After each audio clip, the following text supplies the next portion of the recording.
यह कहानी एक किसान की है जो अपनी पत्नी के साथ अपने घर में रहा करता था। वह दोनों बहुत ही मेहनती थे, जिनके पास एक छोटा सा खेत था जहां दोनों मिलकर खेती किया करते थे, लेकिन उन्हें अपने मेहनत के अनुसार परिणाम नहीं मिलता था। उनकी फसल अच्छी नहीं होती थी, इस वजह से उनका जीवन गरीबी में व्यतीत हो रहा था। इस गरीबी से बचने के लिए उस किसान ने सोचा कि वह अब मुर्गियों के अंडे बेचकर पैसे कमाएगा। मुर्गियों को रखने के लिए दोनों ने पहले अपने घर में मौजूद जमीन पर एक बाड़ा बनाया जहां वे उन मुर्गियों को रख सकते थे।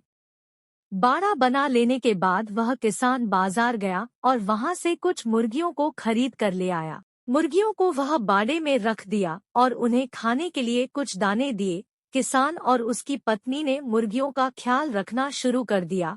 अगले दिन दोनों ने उठकर देखा कि अंडों में एक अंडा सोने का था। सोने का अंडा देखकर वे दोनों बेहद खुश थे। वह किसान उस सोने का अंडा लेकर एक जौहरी के पास गया और उसे अच्छी कीमत में बेच दिया। अगले दिन भी उन्हें अन्य अंडों के साथ एक सोने का अंडा मिला। यह देखकर उन्हें समझ नहीं आ रहा था कि सोने का अंडा कौन सी मुर्गी दे रही है। ऐसे में दोनों ने निर्णय लिया कि वे रात भर मुर्गियों की निगरानी करेंगे और पता लगाएंगे कि कौन सी मुर्गी सोने का अंडा दे रही है। रात भर निगरानी करने के बाद उन्हें पता चल गया कि सोने का अंडा देने वाली मुर्गी कौन सी है।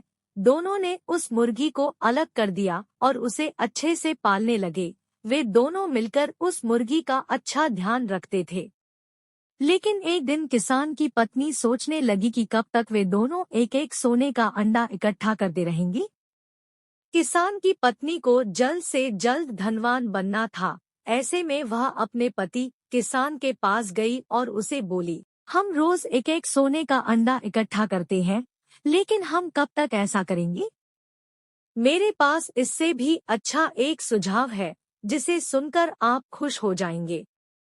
यह सुनते ही किसान अपनी पत्नी से बोला, अगर ऐसी बात है तो मुझे जल्दी बताओ। पत्नी ने कहा, हम इस मुर्गी का पेट काटकर इसके अंदर जितने भी सोने के अंडे हैं उसे निकालकर इकट्ठा बेच सकते हैं और एक साथ ढेर सारा धन कमा सकते हैं। इससे हम बहुत अमीर बन जाएंगे और फिर हमें कभी भी धन की चिंता नहीं करनी पड़ेगी। यह सुनते ही किसान भी लालच में आ गया और अपनी पत्नी से बोला, तुम्हारा यह सुझाव बहुत ही अच्छा है। मैं अभी तुरंत बाजार जाकर एक चाकू लेकर आता हूँ और फिर उस चाकू से हम इस मुर्गी का पेट काटेंगे। हम मुर्गी के पेट से सारा सोने का अंडा निकाल लेंगे। यह कहकर वह किसान बाजार चला गया और वहां से एक चाकू खरीद लाया। रात होते ही दोनों ने मिलकर उस चाकू के सहारे मुर्गी का पेट काट दिया। मुर्गी का पेट काटते ही उन्होंने देखा कि वह एक साधारण मुर्गी की तरह ही था और उसके पेट के अंदर कोई भी सोने का अंडा नहीं था। यह देखकर दोनों बेहद अफसोस करने लगे और अंत में वे दोनों अपना सर पकड़कर जमीन में बैठ गए। दोनों को अपने लालच का खूब पछतावा हुआ।